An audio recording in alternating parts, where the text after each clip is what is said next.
I was in the Army. For 3 years, I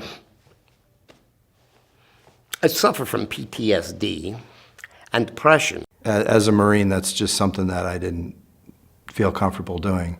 How do you go and say, I think I'm losing my mind? I did 7 years in the 82nd Airborne Division. I deployed to Afghanistan from '02 to '03, and then from that point on, I went to Iraq from '03 to '04. I joined the Army in 2000, active Army, and I deployed to Iraq. I was the first round deployment, so I left in January, right before the war started, and I was a truck driver, so was one of the first ones over the berm into Iraq. The Community Partnership of Southern Arizona is the regional behavioral health authority in Pima County. And one of the things that as an organization we're very much tuned into is kind of the changing needs in the community. I came to the VA about 5 years ago, and I had worked in the community for many years and had worked with CPSA a lot when I worked at some of the public agencies. So I already had the relationships with a lot of the people there. And kind of once I came over here, I think that partly that we were having sort of a surge in kind of more mental health funding coming into the VA. There was just kind of more attention because of all the returning Iraqi vets. We believe that a system like ours can be of tremendous benefit to organizations like TRICARE, the Department of Defense, in providing behavioral health benefits to enlisted military and their families. And in fact have developed a proposal and have been working very closely with TRICARE and SAMHSA to try and move that forward. The two issues that you really see are peer support and in-home care. Is peer support because you must build a network of veterans. Now, like they felt when they were in the service. You must have your brothers in arms, you must have your fellow service members standing beside you to overcome stigma, to get through this, and to feel that camaraderie that you once felt. And you must get in the home, because pulling a veteran out of the home, treating them, and then putting them back in their home is treating a very small portion of the problem.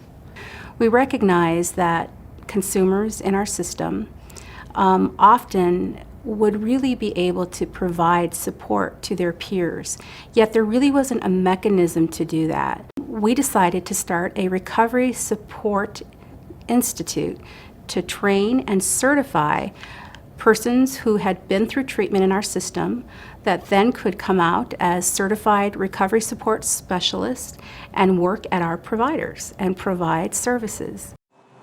HOPE stands for Helping Ourselves Pursue Enrichment, and we're a recovery, wellness, and reintegration center. We currently have a volunteer program, which we have about 17 active veterans who are involved in our program. There's several areas where we focus. We focus on life skills.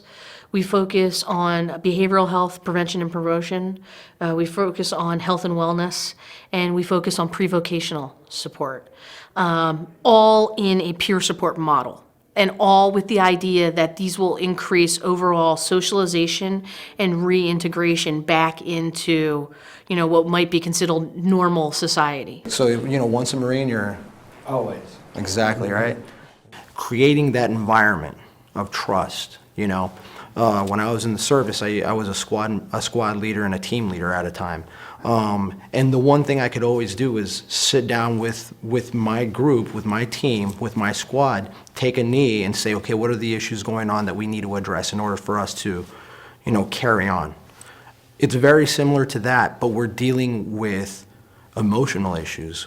In all reality, I think when you have someone you have a lot in common with, you just bond with them. It's more real, and you're more willing to share with them because they understand where you come from. And these women, I think when I talk to them, I know exactly where they've been. I know where you feel like there's no hope. You're trying to grasp what little bit you have, and for me to be able to be part of that and to help them get through that, that's part of my recovery.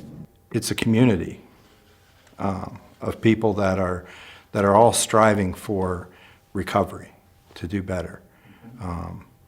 And it's a very positive place. Veterans really want to give back, and they have had successful treatment experiences, and they feel that, you know, they have a lot to offer their fellow vets, and I think that's something that's so fantastic about working with veterans.